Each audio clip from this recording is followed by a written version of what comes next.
Assalamualaikum warahmatullahi wabarakatuh. Waalaikumsalam warahmatullahi wabarakatuh.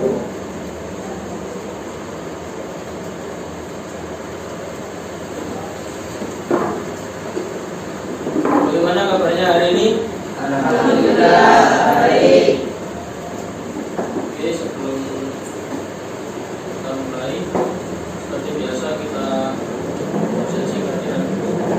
Yang pertama, saudara Aufa, saudara Bahtiar, saudara Tafil, saudara Zaki, Abi, Panda, Sofia, Pita, Khair, Alvin, Nayala, Patricia,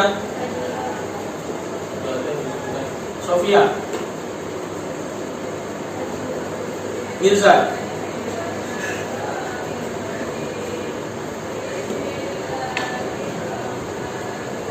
Mari kita buka pembelajaran pada kali ini bacaan surat Al-Fatihah. Semoga lancar, mendapatkan manfaat dan berkah daripada apa yang kita pelajari pada hari ini. Al-Fatihah wa ala kulli sholihah. Al-Fatihah. A'udzu billahi minasy syaithanir rajim. Bismillahirrahmanirrahim. Alhamdulillahi rabbil alamin. Ar-Rahmanir Rahim. Maliki yaumiddin. Iyyaka na'budu wa iyyaka nasta'in. Ihdinas siratal mustaqim. Siratal ladzina an'amta 'alaihim ghairil maghdubi 'alaihim waladdallin.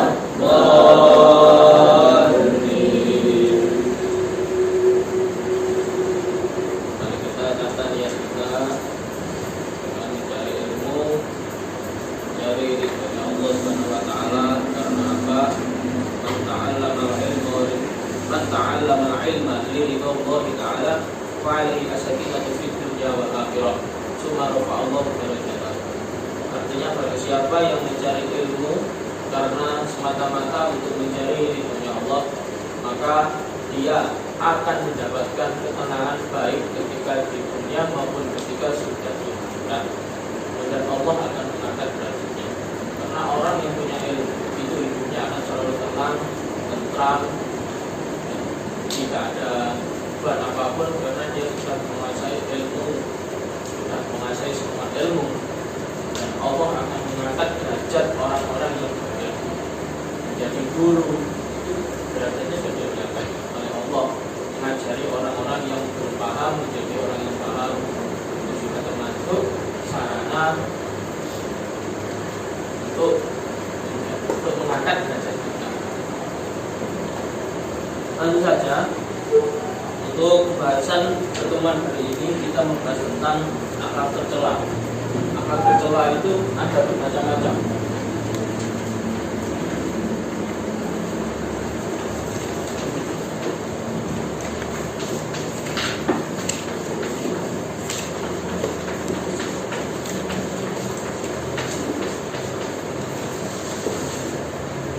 Akhlak tercela itu bermacam-macam. Satu, ada yang namanya hasad atau hasud.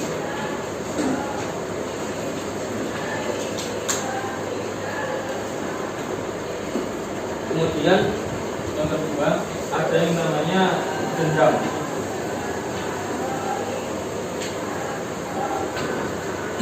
Yang ketiga, ada yang namanya ghibah.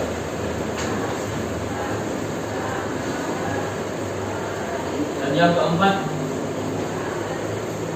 ada yang namanya fitnah.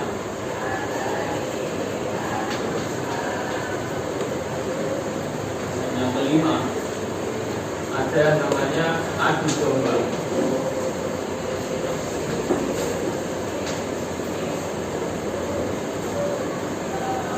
kelima sifat ini, kelima akhlak ini termasuk akhlak yang tercela dan sangat dibenci oleh Allah.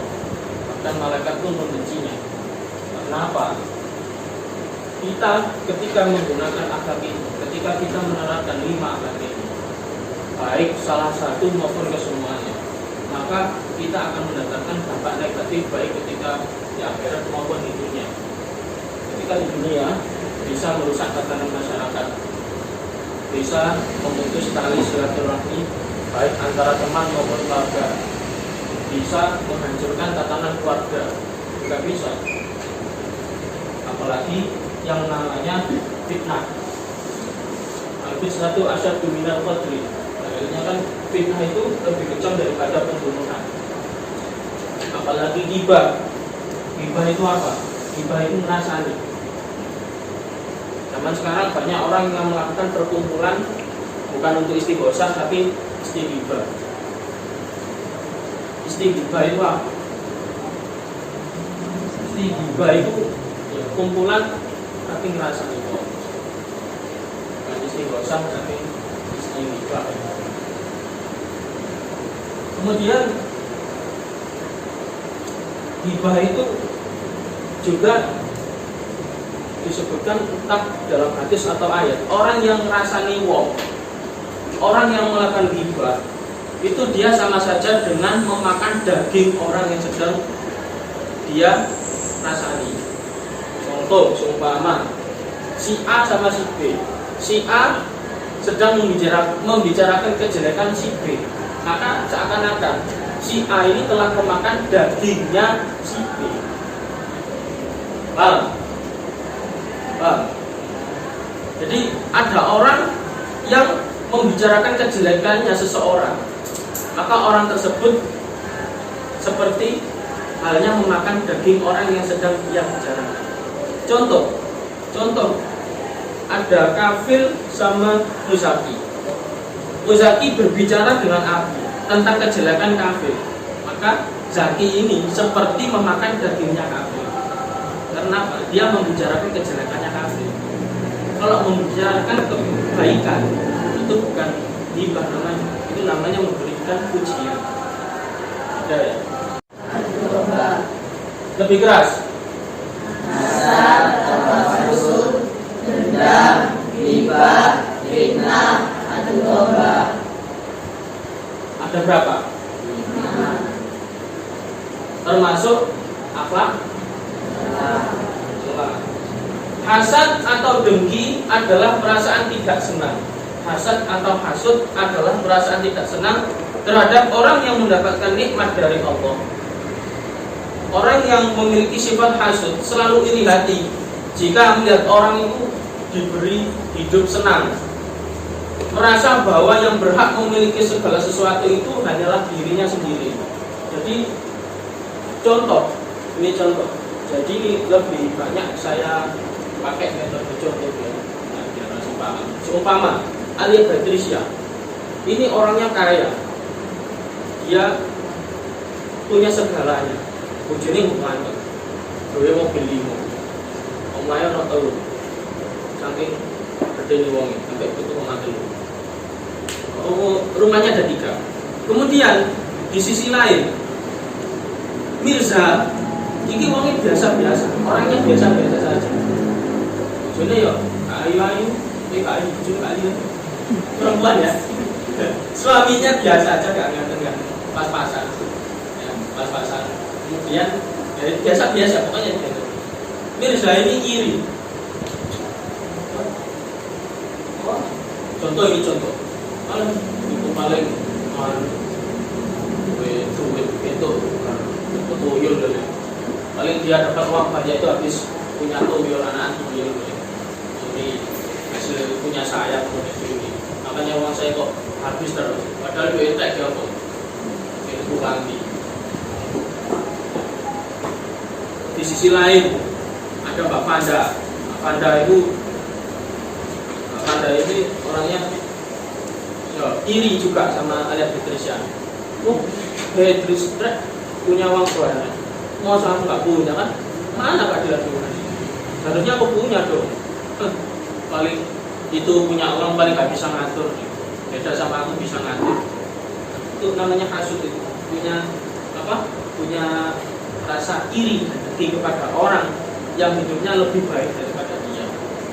Itu tidak boleh. Ciri-ciri perilaku hasud itu yang pertama, dia mempunyai rasa kebencian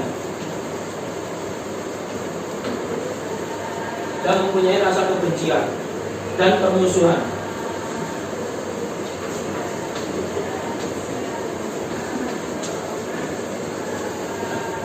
Jadi ini disebabkan apa? Iri.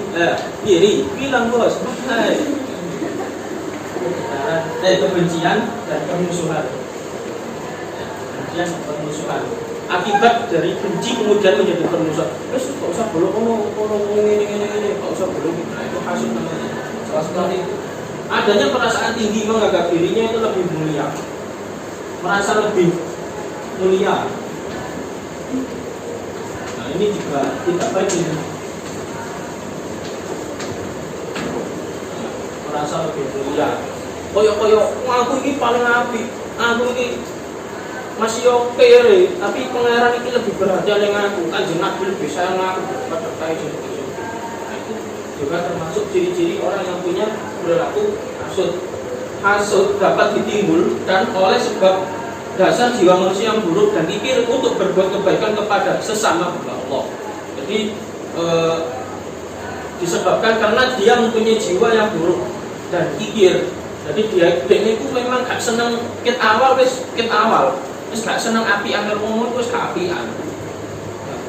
Wis gak apian, akhirnya sing gak diapii uripe luwih enak daripada awak dhewe. Akhirnya awak dhewe iri, benci. Ya kayak ada ketika kita punya musuh ya, ketika kita punya musuh atau orang yang kita sukai, sangat tidak kita sukai, kemudian hidupnya lebih baik, akhirnya dia mendapatkan banyak pengikut, banyak temannya, kita hanya sendiri. Ya kan pasti kita akan merasa tinggi, merasa iri, benci, tambah benci, menambah rasa permusuhan. Tambah akeh bolone, tambah akeh koncone, tambah benci, tambah benci ya, akhirnya timbul rasa hasud, suka iri. Orang iri, bos. Apa ya? Nah, makhluk yang pertama kali punya rasa hasud ini iblis. Yang pertama kali punya rasa hasud iblis. Ketika iblis itu, jadi gini, ketika iblis itu telah diciptakan ya, kemudian Allah akan menciptakan Adam. Kemudian bahasa jadal malaikatu illa iblis apa wastakbaru minal kafirin. Kalau salah sampai dengarkan. Kan ayatnya seperti itu. Jadi malaikat itu, semua malaikat itu sujud kepada Nabi Adam kecuali satu. Siapa? Iblis. Karena dia merasa lebih baik, karena dia diciptakan dari api, sedangkan Adam diciptakan dari tanah. Aku lebih mulia. Api itu bisa panas, tanah bisa apa? Tanah bisa panas disebabkan apa? Ada api. Itu sombongnya iblis. Nah, itu contoh sifat hasud seperti itu. Aku ini lebih pintar. Ini contoh saya sendiri. Aku harus mondok tahun daripada Alfa. Mondok, misalnya jadi SMP. Mondok, bersunau, aku bersunau, aku lebih mulia. Maka saya tidak mau menghormati Alfa. Nah, itu sudah sifat hasud. Sombong, sombong itu termasuk sifat hasud. Dampak negatifnya apa sifat hasud itu? Menimbulkan perasaan tidak senang, merusak amal kebaikan dan menjadi orang yang muflis. Muflis itu apa? Rusak, memiliki banyak musuh dan temannya sedikit. Itu untuk diri sendiri. Untuk orang lain menimbulkan permusuhan atau renggangnya persaudaraan, bisa memecah belah persaudaraan, baik antara teman maupun keluarga. Itu sifat hasud. Timbul tipu daya yang buruk terhadap sesama manusia. Akeh bujuke, ya, akeh bujuke. Ketika menyampaikan sebuah informasi tidak sesuai dengan kenyataan, dilebih-lebihkan, akhirnya banyak bohongnya. Semakin orang banyak berbicara, maka semakin banyak tipuannya. Man kasurul kalamu kalamuhu kasurakitu. Man kasura kalamu kasurakitu. Barang siapa yang banyak omongnya, maka semakin banyak kebohongannya. Ciri-ciri orang yang bohong. Beda nek akan omong pas pelajaran ya. Bapak ngomong berarti ini makin gue ya. Bukan seperti itu. Karena gurunya memang harus menyampaikan masalah. Nah, silakan dibaca. Yang kedua, dendam. Yang kedua, dendam. Silakan dibaca. Dendam. Mbak Wita, yang keras. Dendam. Silakan baca yang keras.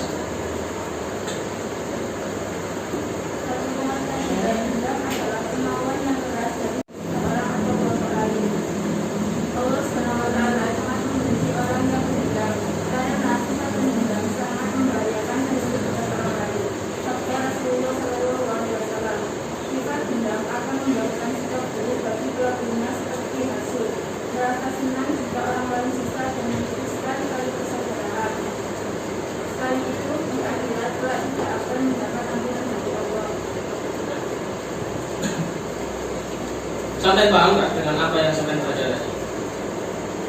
Enggak. Coba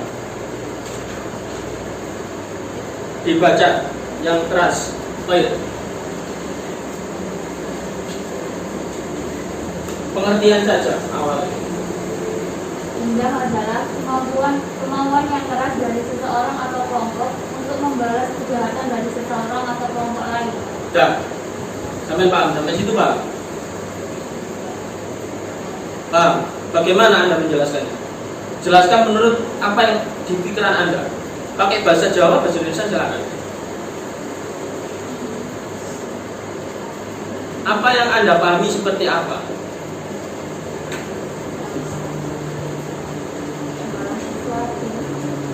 Apa? Membawa sesuatu. Membalas sesuatu. Lah ya. Membalas kejahatan. Contohnya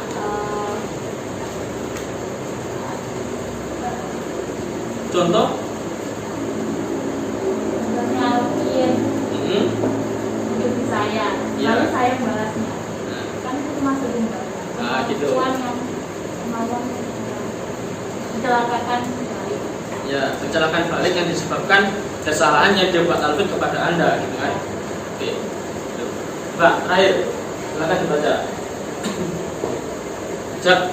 Zaki. Baca pengertiannya. Yang keras. Dendam adalah kemauan yang keras dari seseorang atau kelompok untuk membalas kejahatan dari seseorang atau kelompok lain. Yes. Jawab. Seperti apa yang Anda paham?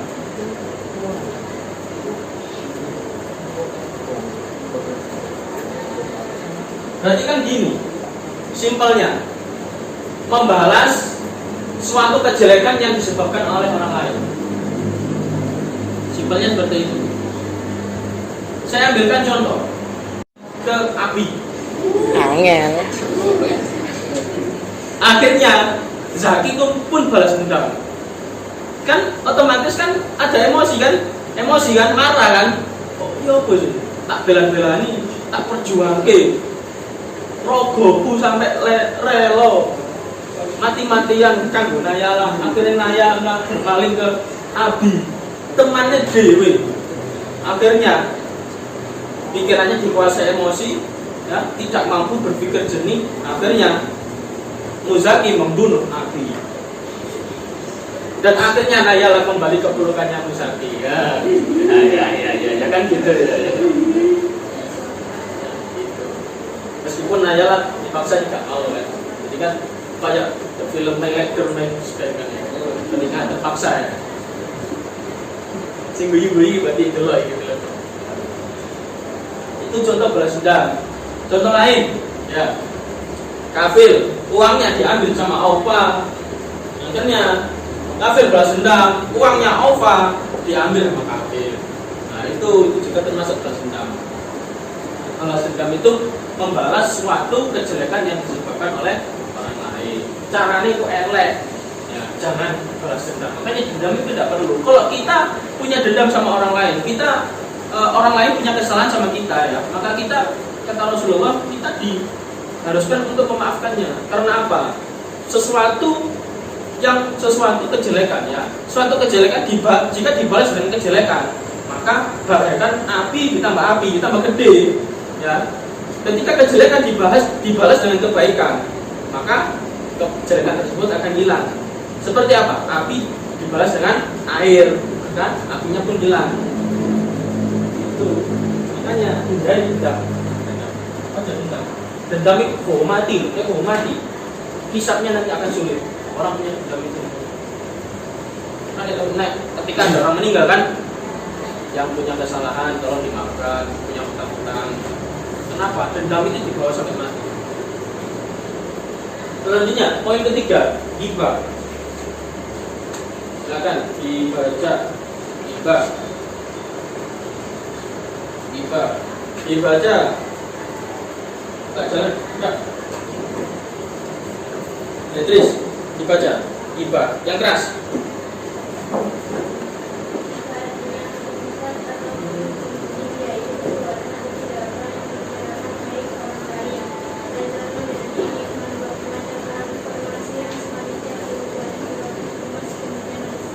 Nah, dari sampai yang baca apa yang sampai paham? Ghibah itu seperti apa?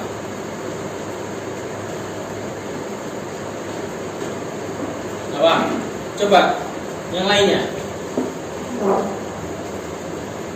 Mbak Panda, baca pengertian ghibah.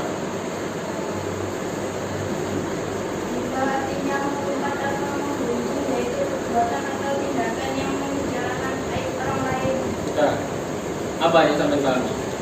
Al-Safir. Membicarakan kejahatan orang lain di belakang. Nah, itu namanya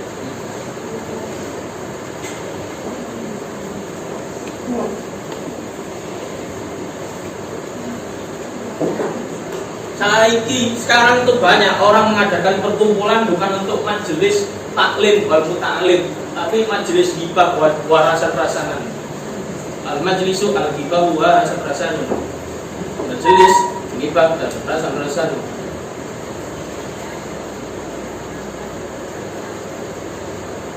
Jadi hari ini mana untuk titik rasanya pom, rasanya lele, banyak seperti itu.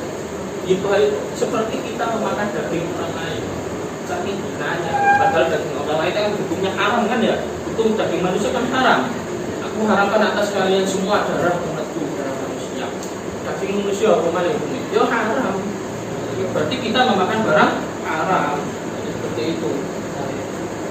Ya, Islam melarang perbuatan ini untuk dilakukan karena kalaupun informasi atau berita yang dilontarkan itu benar, tetap akan menyakiti hati orang lain.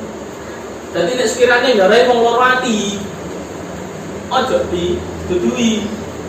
Sekiranya itu membuat sakit hati orang lain, jangan disampaikan berita itu. Kita sampaikan berita yang baik-baik saja.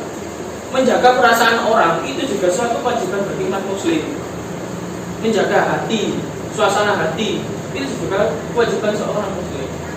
Cemarannya hati kita. Itu yang kebenaran. Nanti yo bio nanya lagi dokter waladina yu'duna al-mu'minina wal mu'minati bighairi maktasabu faqad kamalu buktana wa ithman mubina. Surat Quran Al-Ahzab ayat 58. Dan orang-orang yang menyakiti orang mukmin dan mukminat tanpa kesalahan yang mereka perbuat, maka sesungguhnya mereka itu telah memikul kebohongan dan yang nyata. Azab yang pedih akan menanti ketika di akhirat. Ghibah. Kemudian selanjutnya ada fitnah. Fitnah silakan dibaca. Siapa ini yang baca? Mirza. Fitnah. Fitnah ini. Fitnah. Keras. Artinya perkataan yang menggunakan orang sendiri mengambil nama baik untuk memberikan kehormatan orang lain. Oh, baru Bapak.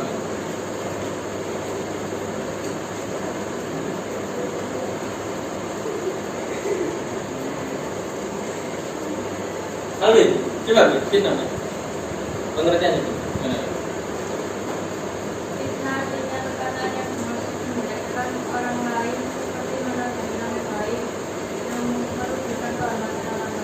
Apa yang sampai pahami? Menjelek-jelekan orang lain. Coba dibaca saayate. Ini nayalah.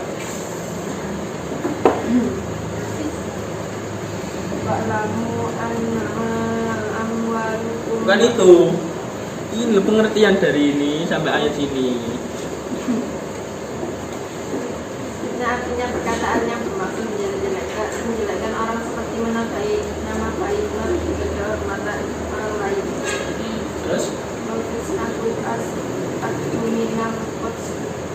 Sedangkan senang begitu dengan pembunuhan. Orang yang suka Nah, apa yang sampai pahami? Fitnah itu apa? Menurut pemahamannya sampai aja. Nah,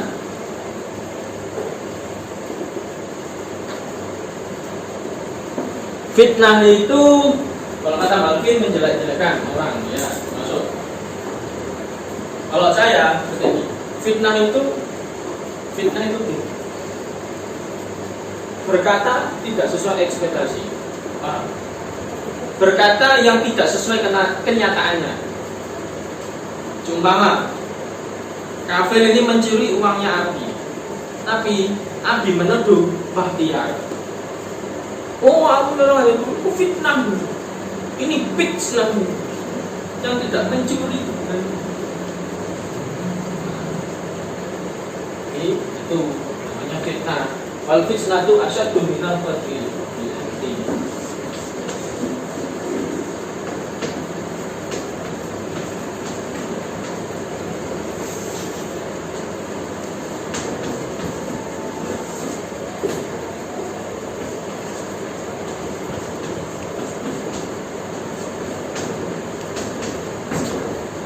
Wal fitnatu asyaddu minal qatl. Ayo, baca bareng-bareng.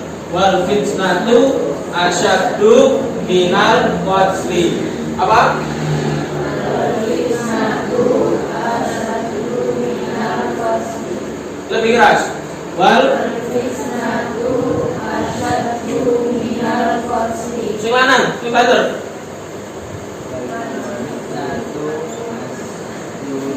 Minal qatli.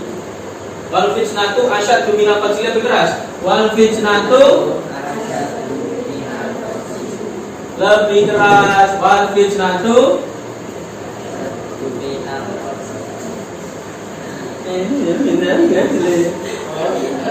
pakai tadi tidak ya? Ini ganti password. Ayo. Wal fitnatu asyaddu minal qatli. Ulangi. Keras.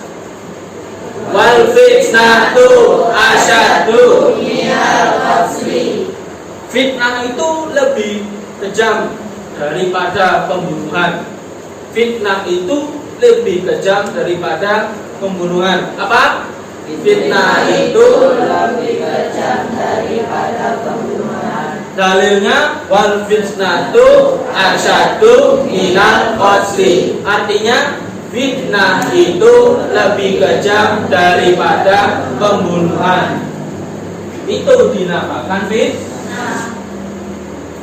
Kita sudah melalui 4 akhlak. Apa saja? Yang pertama, hasad atau kemudian fitnah. Dan yang terakhir apa? Ada yang bisa menjelaskan adu domba itu apa? Ada yang bisa menjelaskan adu domba itu apa? Menjelaskan lebih baik.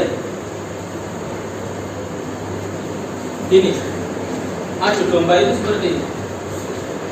Adu domba itu menyampaikan sesuatu yang tidak disenangi, baik yang tidak disenangi itu orang yang diceritakan maupun orang yang mendengarnya. Cara menyampaikan sesuatu itu biasanya dengan ucapan atau perkataan, tetapi ada kalanya dengan tulisan, isyarat atau dengan sindiran. Namun pada hakikatnya adalah menyampaikan atau menceritakan rahasia orang lain sehingga merusak nama orang lain tersebut. Tentu saja orang yang diceritakan itu merasa tidak senang dan dapat menimbulkan permusuhan. Gampangannya gini, seperti ini contohnya ya. Contohnya seperti ini. Yes. Di sini saya bagi dua kubu. Di sini ada kubu A sama kubu B. Pimpinannya di sini Pak Koir. Di sini pimpinannya Pak Alvin. Nah, ini di antara dua kubu ini ada impostor. Impostor gaming. Sangat gigi sekali kan ya? Gigi gaming enggak ya? Nah, ini saya contoh. Ini contoh ya, contoh. Impostornya ternyata ini Pak Tian. Cilik-cilik tapi sebenarnya impostor. Ini dia. Dia ngasih tahu kejelekan dari kelompok B kepada Koir, dan Bahtiar ngasih tahu kejelekan dari kelompok A kepada Alvin. Akhirnya kelompok A sama kelompok B bermusuhan. Bahtiar, ya gitu aja. Nah, itu namanya adu domba. Bikin musuh. Adu domba itu harus udah mati kalau saya, karena bikin resah aja. Ya itu namanya adu domba. Apa saja? Akhlak tercela ada 5. Hasan,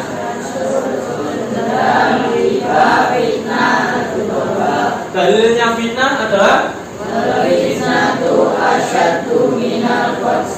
artinya oke, sudah. Pertanyaan silakan bagi yang mau bertanya. Mbak Vita silakan. Perbedaan hasud dengan iri itu apa? Iri itu biasanya hai, iri, bilang bos. Internet. Bisa bayangan ya?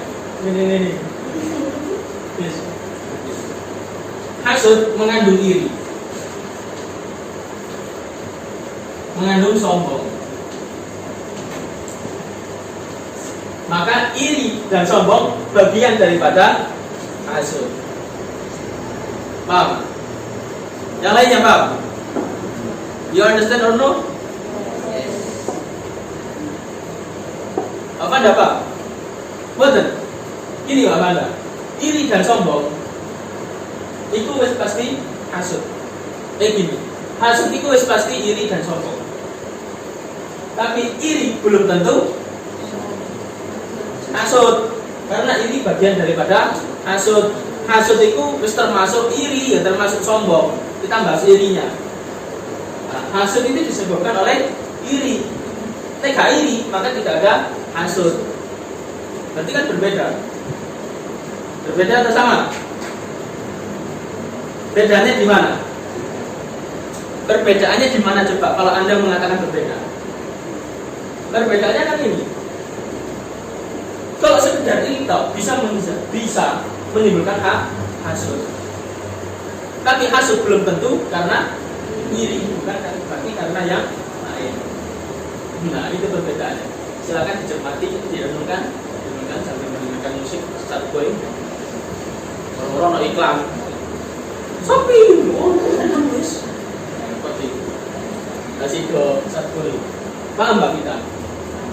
Silakan, yang lain. Oke. Bagaimana cara kita untuk menghindari adu domba? Cara kita untuk menghindari adu domba. Kita sedang dirundung masalah adu domba.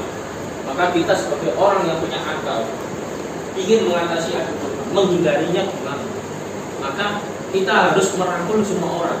Kita harus bisa merangkul semua orang. Kita harus bisa mendekati semua yang terlibat dalam adu domba itu. Dengan cara pendekatan, jika kita mampu mendekati semua orang yang terlibat dalam adu domba itu, maka adu domba akan terhindari. Cepat atau lambat akan terhindari. Contoh, seperti kasus tadi, Bahtiar menjadi adu domba. Akhirnya kelompok A sama kelompok B ini bermusuhan. Ada pahlawan. The hero is back. Sopo? Abi. The power of Lord Hero. The Lord Abi kembali. Kembali, I am is back. The king, living slice. Abi ini apa jadi? Tahu kalau terjadi adu domba. Nah, untuk menghindari agar tidak semakin tidak semakin parah ya. Kan ya, Abi mendekati Pak Koir sama Abi, akhirnya nikah, Abi dia bujur Koir. Enggak seperti itu. Mendekati keduanya, akhirnya keduanya bisa damai. Mencarikan solusi Abi ini, ahlinya solusi. Ya, the ahlinya of ahlinya gitu ya. Ahlinya best of the best. Itu Pak Koir. Kita harus mendekati semua pihak yang terkait yang masuk dalam adu domba itu. Kita harus mencarikan solusinya. Harus bisa mengerti. Cara apa? Dengan pendekatan. Kalau kita sudah mendekati, kita sudah berbicara, lama-lama orang itu akan merasa dekat dengan kita. Kemudian orang itu akan menjelaskan permasalahannya apa. Kita kan bisa mencarikan solusinya. Gitu. Semua orang itu bisa punya solusi. Caranya dapatkan solusi apa? Kita harus tahu permasalahannya dulu seperti apa. Baru kita selesaikan. Maka solusi akan muncul gitu. Karena manusia punya akal. Gitu. Silakan selanjutnya. Nah. Jika kita punya dendam dengan seseorang, apakah kita boleh melanjutkannya?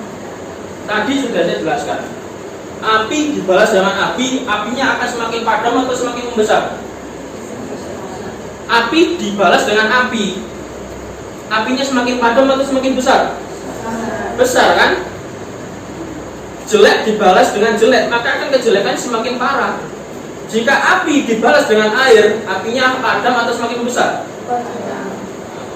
Paham? Simpel kan?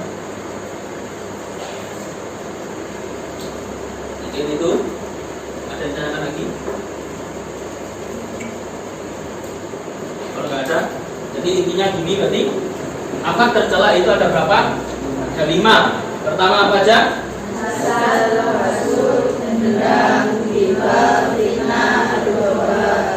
Semua itu termasuk apa? Hukumnya kalau dosa masuknya, kalau dosa masuknya, hukum dosa masuk surga. Kalau dosa masuknya, kalau masuk neraka disebabkan dosa disebabkan akhlak kalau melakukan akhlak tercela mendapatkan kalau dosa masuk neraka disebabkan paham ya?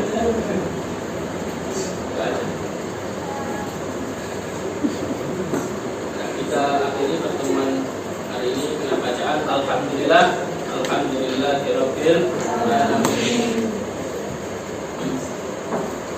Kita baca doa bersama-sama. Bismillahirrahmanirrahim. Allahumma ighfirli dhunubi wa li walidayya warhamhuma kama rabbayani shaghira. Rabbi zidni ilma warzuqni fahma bi rahmatika ya arhamar rahimin. Cukup sekian. Kurang lebih mohon maaf jika ada kesalahan perkataan dan mohon maaf sebesar-besarnya. Dalam diri wabillahi taufiq wal hidayah. Wassalamualaikum warahmatullahi wabarakatuh. Waalaikumsalam.